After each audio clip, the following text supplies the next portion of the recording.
अपूर्णांकाची बेरीज आता 1/2 अधिक 2/3 ते पहिलं गणित आहे. आता छेद समान आहे का ह्याचा? नाहीये समान, बोलू ना कुणी.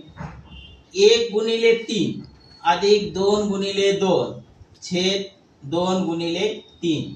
म्हणजे जर छेद समान नसेल तर पहिल्याचा अंश दुसऱ्याचा छेद याचा गुणाकार आणि दुसऱ्याचा अंश पहिल्याचा छेद याचा गुणाकार आणि दोन्ही छेदाचा गुणाकार हा खाली असतो. मग पहिला गुणाकार येते 3 × 1 म्हणजे 3 आणि 2 × 2 म्हणजे 4, 3 × 2 म्हणजे 6. आता 4 आणि 3 6, 7/6 हे झालं पहिलं गणित. आता दुसरी बेरीज आहे 2/3 अधिक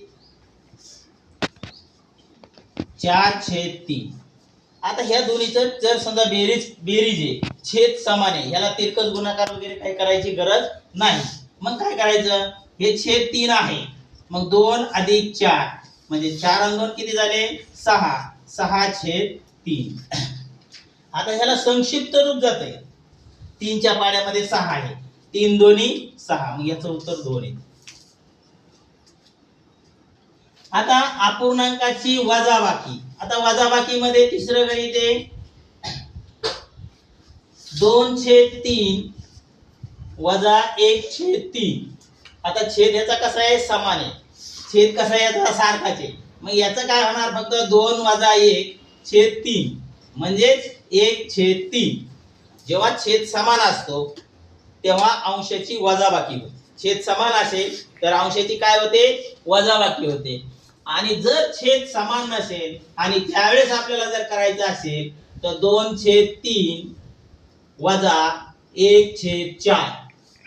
2/4. आता ह्याचा छेद समान नाही, मग पहिल्याचा अंश दुसऱ्याचा छेद म्हणजे पहिली संख्या 2 × 4 वजा मग दुसऱ्याचा अंश पहिल्याचा छेद म्हणजे 1 × 3 छेद दोन्ही छेदांचा हा गुणाकार. हे बघा असं करायचं असतं याचं हे.